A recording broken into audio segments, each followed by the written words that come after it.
One of the Imperium's most celebrated mortal heroes is unkillable, not because the Emperor wills it, not because of faith or fortune, because of Orks.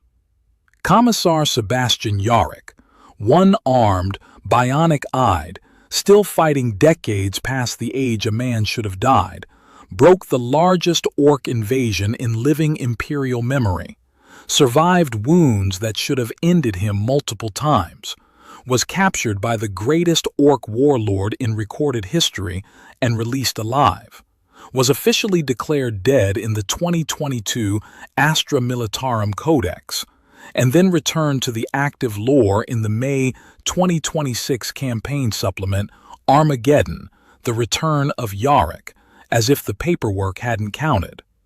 The Imperium's explanation for all of this is faith and iron will. His in-game survival mechanic across multiple editions is literally named Iron Will. Not Emperor's Blessing, not Saint's Grace, personal stubbornness. Here is what the hagiographers leave out. Orks are a psychic species. Their collective unconscious belief, what the lore calls the WAAAGH field, exerts a real, measurable, physics-defying effect on the material world around them. Their red vehicles travel faster because every Ork knows that red ones go faster. Their weapons fire because the Ork holding them believes they will fire.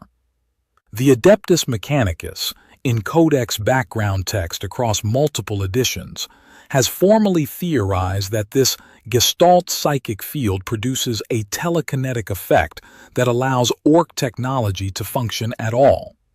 This is established canon. This is in the books. And across two major wars on Armageddon, one failed crusade, 50-plus years of documented conflict, and a pursuit that carried Yarrick off the planet entirely and across multiple star systems, millions of Orks came to believe one specific thing about one specific human, that Sebastian Yarrick can't die. In Warhammer 40,000, when enough Orks believe a thing, the lore mechanics say that thing becomes real. The thesis here isn't presented as a codex statement. It's the channel's contrarian reading of what the codex's own mechanics produce when applied to the documented Yarrick survival record. The WAAAGH field is canon. The application to Yarrick is the argument.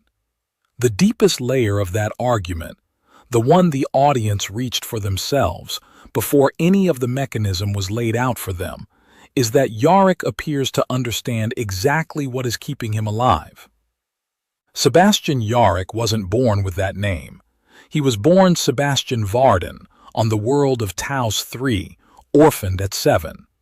His grandfather, a veteran Imperial Guard sergeant who went by Yarrick, raised him until Orks invaded the planet and the old man was killed.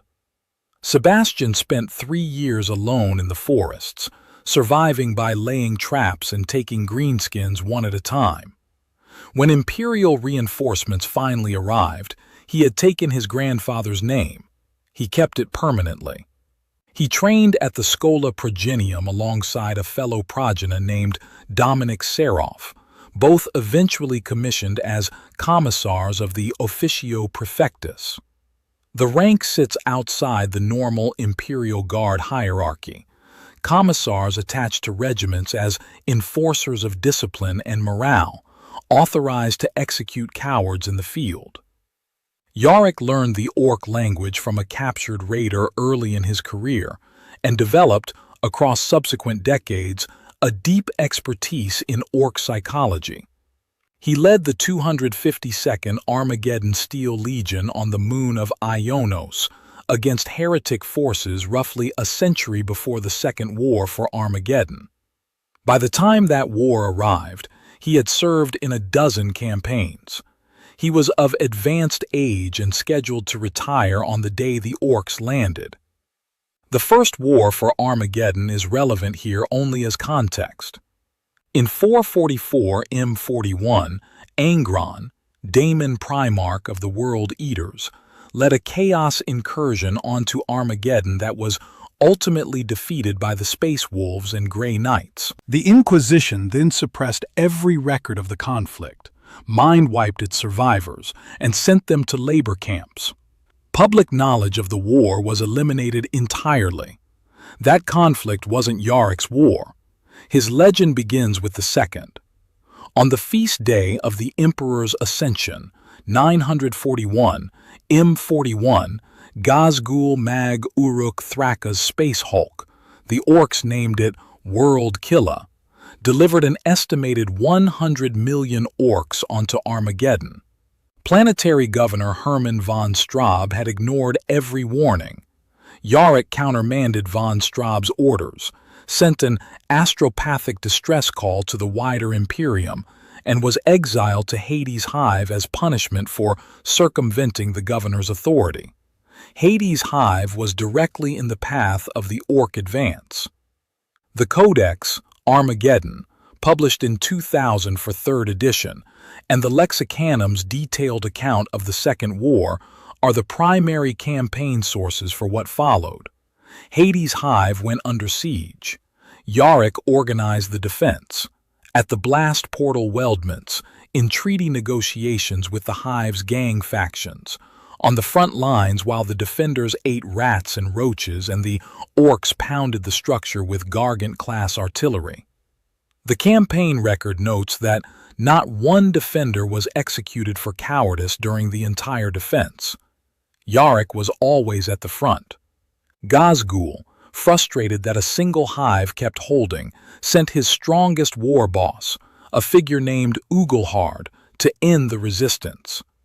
Ugelhard severed Yarrick's right arm with a power claw. What happened next is recorded in the Lexicanum entry, cited to the Hammer and Bolter animated episode Old Bale Eye. Yarrick decapitated Ugelhard with his chainsword, then pulled the power claw from Ugelhard's corpse and held it above his head in front of every watching Ork. The Orks fled in terror.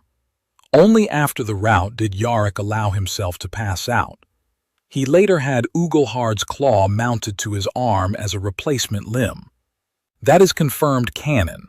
The arm is Ugelhard's weapon, not Gazgul's personal claw, which is a version of the story that circulates but does not appear in primary GW texts. What is confirmed?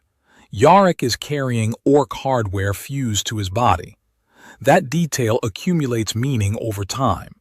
The eye came separately.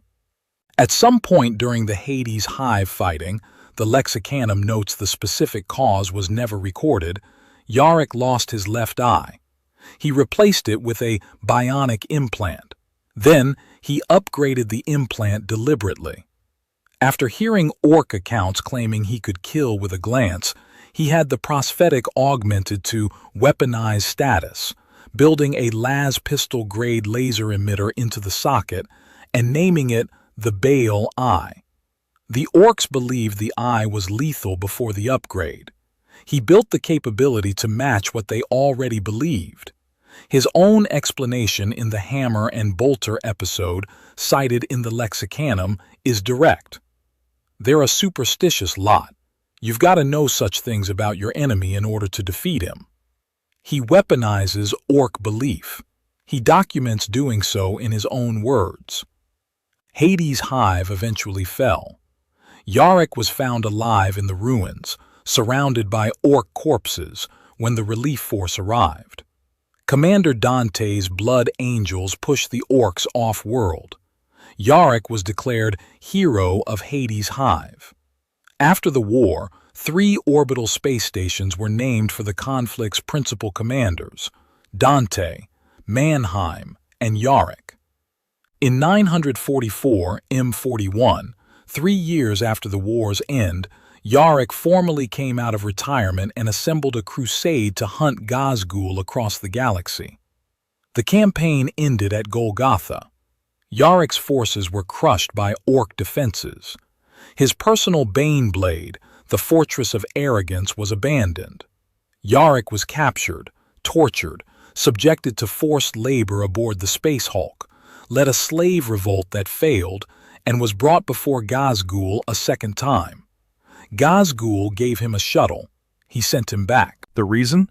From David Annandale's Black Library novella, Yarrick, Chains of Golgotha, is that good enemies were hard to find, and a war without Yarrick wasn't worth fighting. Ghazghul communicated his reasoning directly. The Third War came in 999, M41. Ghazghul returned with a fleet that outnumbered Imperial defenders 6-1. By overwhelming vote, Yarrick was given supreme command of all Imperial forces on the planet. Ghazghul opened the war by destroying Hades' hive from orbit, throwing down the gauntlet to the man who had defended it. The conflict ground toward attrition. Ghazghul eventually withdrew, and Yarrick followed with a Black Templars crusade. On a world called Icaria, they caught him. The 2026 Warhammer Community Lore article setting up the Return of Yarrick campaign describes the encounter in detail. Ghazghul, wounded by Yarrick's power claw, grabbed the Commissar in his own vice-like grip, crushing bones like dry twigs. He headbutted him, smashed him to the ground, and raised his boot to finish it. Then he stopped, gave a wicked grin, and withdrew. A Space Wolves wolf priest spirited Yarrick off the collapsing planet. His forces reported him dead. The bell of lost souls rang on Terra. He was found alive in the medical bay of a Space Wolves strike cruiser, reconstructed skull, broken limbs supported by a cybernetic armature, skin unnaturally pallid for even his advanced age. The 2022 Astra Militarum Codex, 9th edition, removed him from the game entirely and confirmed he had been slain. Cause of death not stated. The May 2026 campaign supplement Armageddon, The Return of Yarrick, brought him back to the active lore. The current campaign text records that, following his reconstruction, Yarrick is plagued by the sense that his flesh may not be his, and that something isn't right with his body. That is the man as the Imperium tells it. Wounds survived by will. An enemy who could have killed him twice and chose not to. An official death on the books, then reversed. Iron will, the rules ability. That is the Imperial framing, encoded into the game itself. There is another explanation. It has lived in the codex all along. Orks are latent psychers. Multiple editions of Codex, Orks, from the 2nd edition 1994 publication through the 9th and 10th edition codexes, establish this as foundational Ork lore. Every Ork channels WAAAGH energy subconsciously. When Orks gather in sufficient numbers, these individual contributions combine into a collective gestalt field. The Adeptus Mechanicus has formally theorized, in Codex background text, that this field produces a telekinetic effect, that the gestalt is the mechanism by which Ork technology functions despite being, by every conventional engineering standard, incapable of doing so. The most demonstrable effect is the one this audience already knows.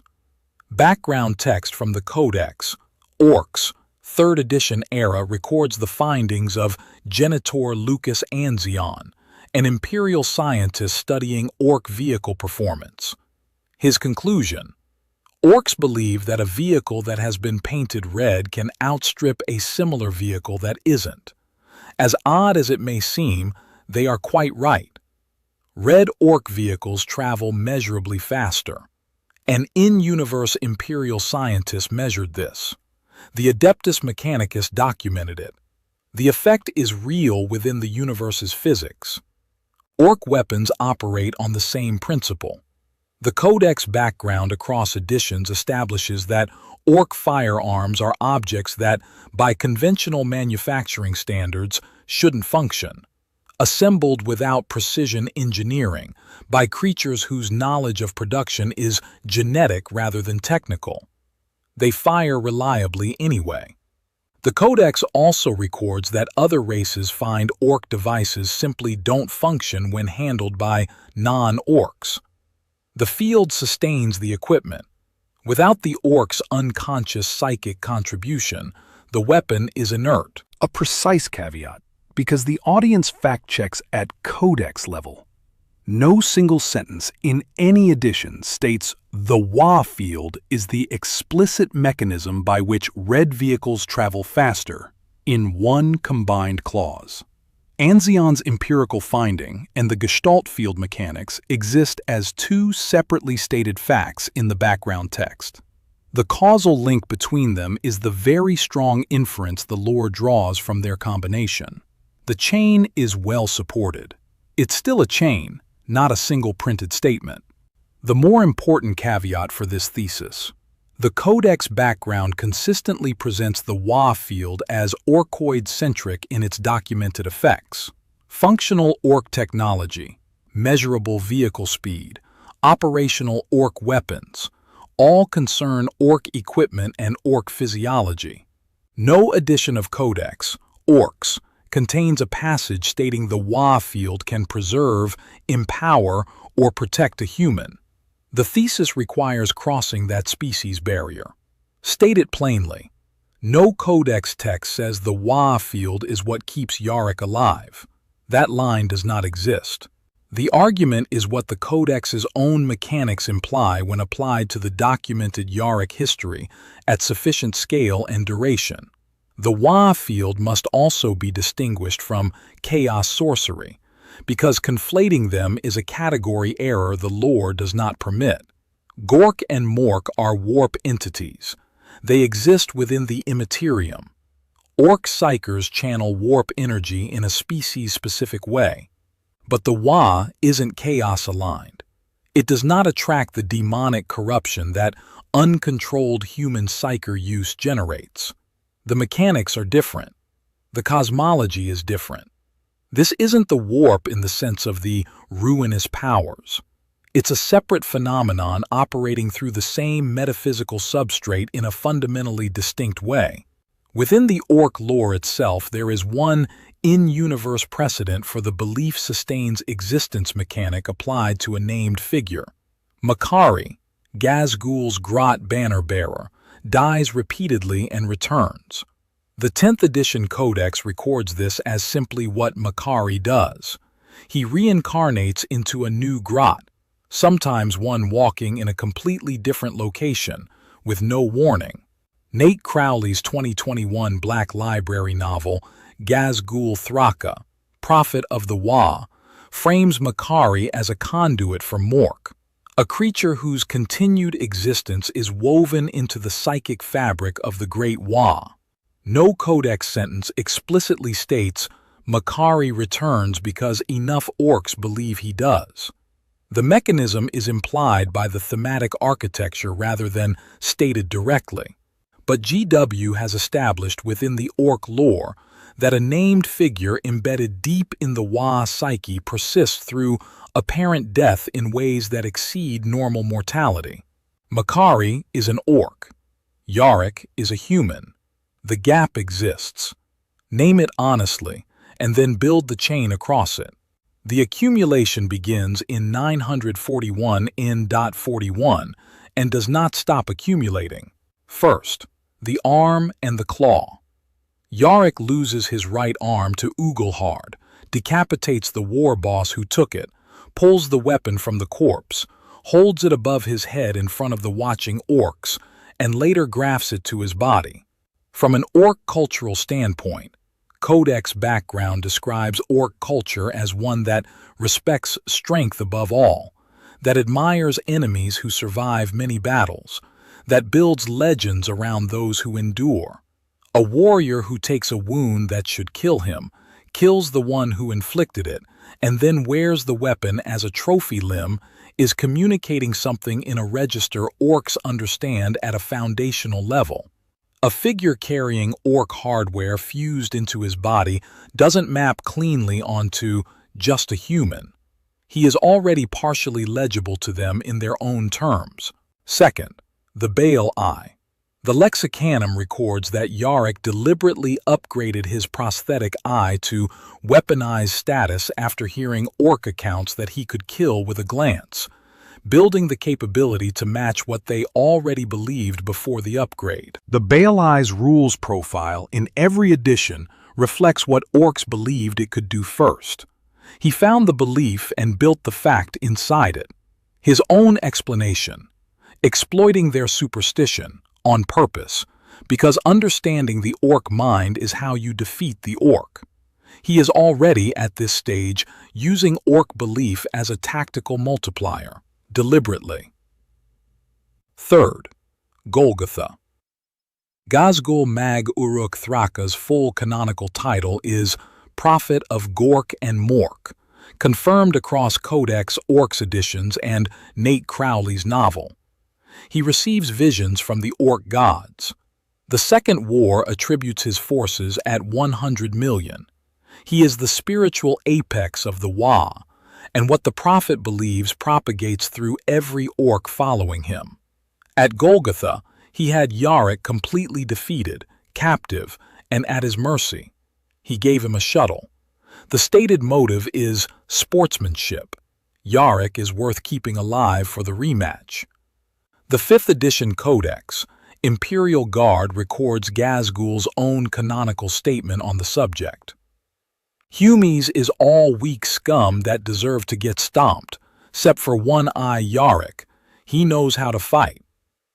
One human, named, accepted from the species verdict, by the prophet of the Ork gods himself. Regardless of the motive attributed, the act signals something through the entire WAAAGH. The prophet has classified this specific human as a category that can't simply be removed from the war. An entire psychic gestalt field just received that signal. One disambiguation needs to be on the record. There is a tyrannid carnifex also designated Old One Eye, a specific named creature with regenerative abilities, no connection to Armageddon, no connection to the Ork faction whatsoever. It appears in tyrannid lore. Yarrick's Ork-given name is Old Baal Eye, for the weapon eye. Ghazghul calls him One-Eye Yarrick, per the Codex quote above. Different creature, different army book, different faction entirely. Both names exist in the game. They aren't the same entity. Fourth, the Third War, 999.M41. Ghazghul's fleet outnumbers Imperial defenders 6-1. The Orks flooding back to Armageddon include veterans of the Second War carrying 50 years of accumulated accounts about the one-armed human who wouldn't fall. The Codex, Orks, 4th edition, records that the Orks came to regard Armageddon as a kind of Valhalla, where they can always come to find a good fight. In a species whose psychology is dominated by a collective psychic field, 50 years of telling and retelling specific stories about a specific enemy isn't merely cultural memory. It's ongoing input into the gestalt. Every Ork who believes the stories is contributing. Fifth, Icaria. Ghazghul has Yarrick on the ground, boot raised, ready. He stops. He grins and walks away. This is the second time, after Golgotha, that the prophet of Gork and Mork has chosen not to remove the one human he has canonically named as the only human worth fighting. Neither time is tactical. Both times, the WAAAGH's psychic apex makes a deliberate choice to preserve the target. Sixth, the Bell of Lost Souls tolls. The 9th edition confirms him slain. The 10th edition campaign brings him back. Games Workshop itself, at the publishing level, has enacted the refuses to die pattern. The real-world edition history mirrors the in-universe legend so precisely that the two are now functionally indistinguishable. A comment on a YouTube video examining this thesis received 5,800 likes. It read, "I like to think that Yarrick was truly dead, But when he heard that guy telling people to flee Armageddon, he willed himself to life again out of sheer anger at the audacity. That is fan speculation. But it's fan speculation that independently describes a man whose survival is embedded in Armageddon's psychic architecture rather than dependent on biology. And the audience reached for that framing before anyone had explained the WAAAGH field mechanics to them. Bell of Lost Souls published a formal theory article on the thesis in November 2023. The argument already exists in the community. What it has lacked is the forensic case built end-to-end from the codex. The codex's documented limits say the WAAAGH field affects Ork equipment.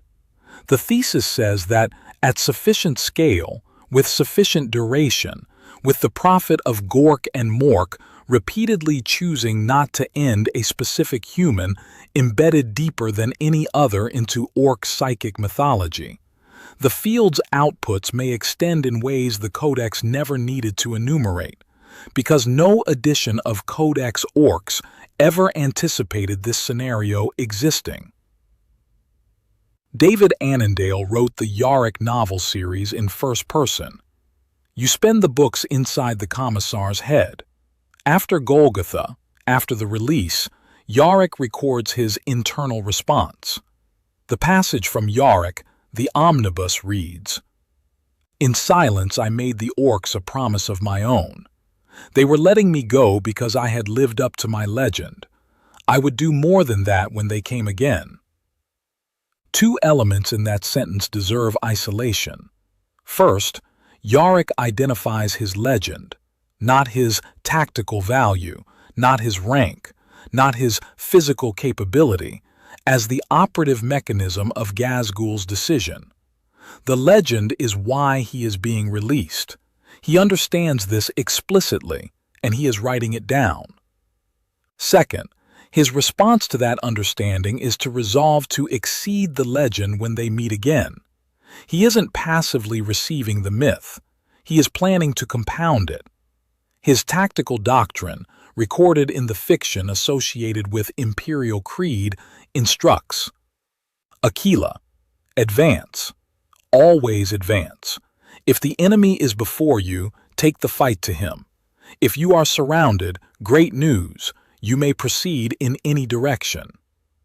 A doctrine that makes tactical retreat functionally impossible for anyone who follows it. One that guarantees a continuous series of situations where the Commissar survives things he shouldn't, in front of witnesses on both sides.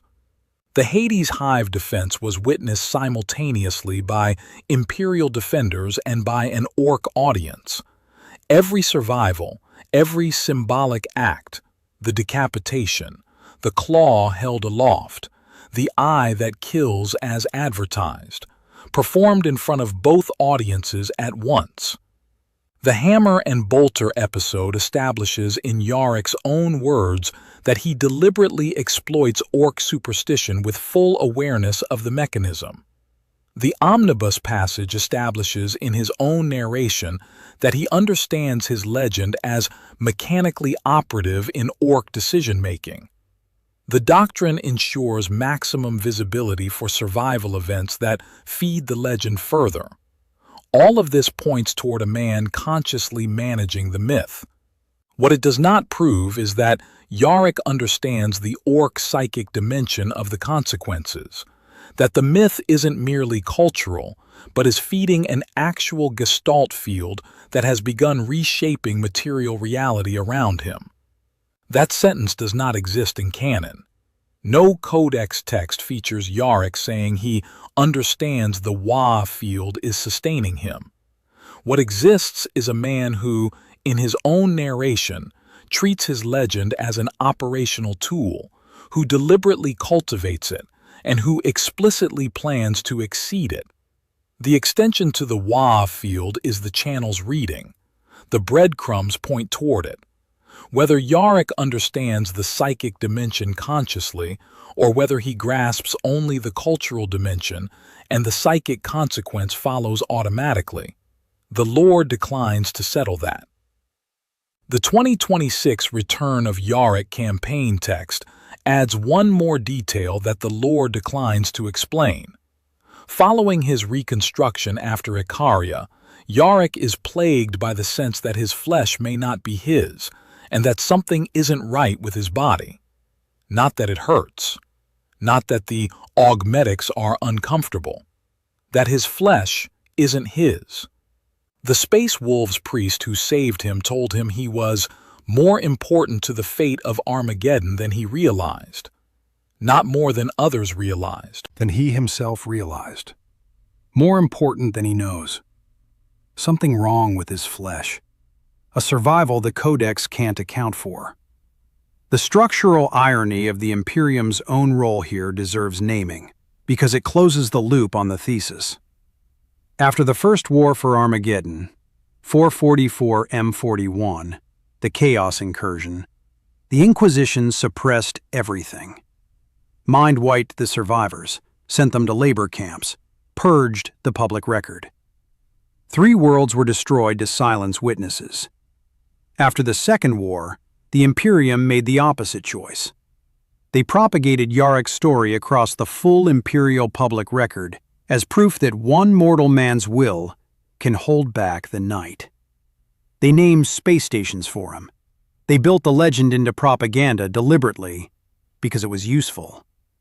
In doing so, they injected an enormous quantity of specific belief that Sebastian Yarrick can't be stopped, can't be broken, can't be killed, into the psychic environment of a galaxy that contains millions of Orks all running a collective psychic field sustained by their beliefs. The Imperium may have accidentally created the mechanism they can never acknowledge. They built the myth. The myth fed the field. The field, the thesis argues, fed the man. The cover story isn't malicious. It's structural. The Imperium can't acknowledge that its greatest mortal hero is sustained by the species he fights, because acknowledging that would require acknowledging that the enemy's psychic field is doing something its own codex does not account for, and that the thing it's doing is keeping the Imperium's most celebrated propagandist alive. The Imperial framing has to be iron will. Any other answer dismantles the point of the legend. The Imperium of man has 10,000 years of saints and primarchs and demigods, and out of all of them, it chose a one-armed commissar who never formally rose above his starting rank.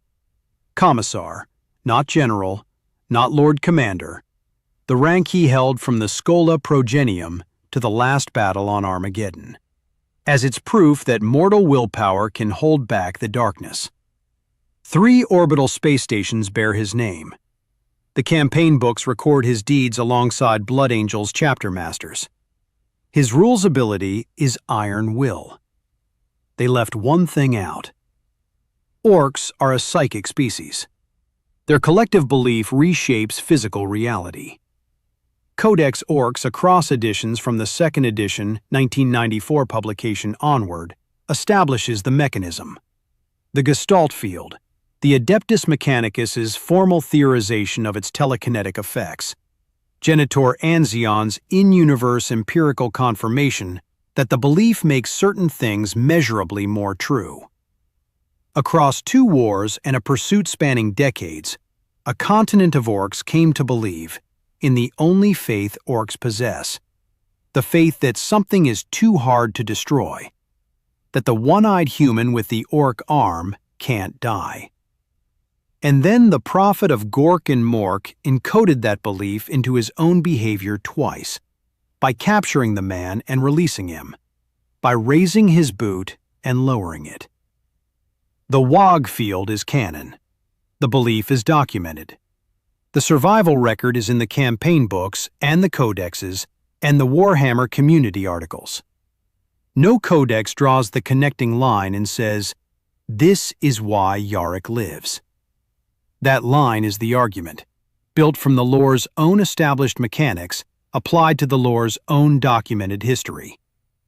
The Imperium's greatest mortal hero is, by the mechanics of the universe Games Workshop built, a construct of the xenospecies he has spent his life destroying.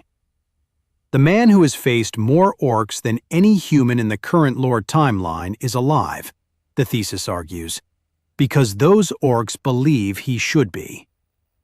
That is the irony the official record structurally can't acknowledge. The Imperium's proof that one man's will holds back the dark is held up by the dark. And the most frightening sentence in the whole story is the one the audience wrote themselves. At 5,800 likes, before any of the codex citations were laid out, that Yarrick willed himself back from the dead out of sheer anger at the audacity of being needed again. They were describing the mechanism. They just hadn't named it yet. The passage from the omnibus, the deliberate weaponization of orc superstition at every stage of his career, the doctrine that guarantees maximum visibility for survival events that feed the legend, the quiet unease in the 2026 campaign text about his flesh not feeling like his own. The lore allows the reading. Yarrick knows. He is the Imperium's greatest hero and, by the mechanics of his own universe, an orc god simultaneously, worshipped by the species he was built to destroy, consciously tending the myth on both sides, letting each side believe the version that keeps him standing. That is the truth the codex will never print. That is who Sebastian Yarrick really is. Subscribe for more stories like this.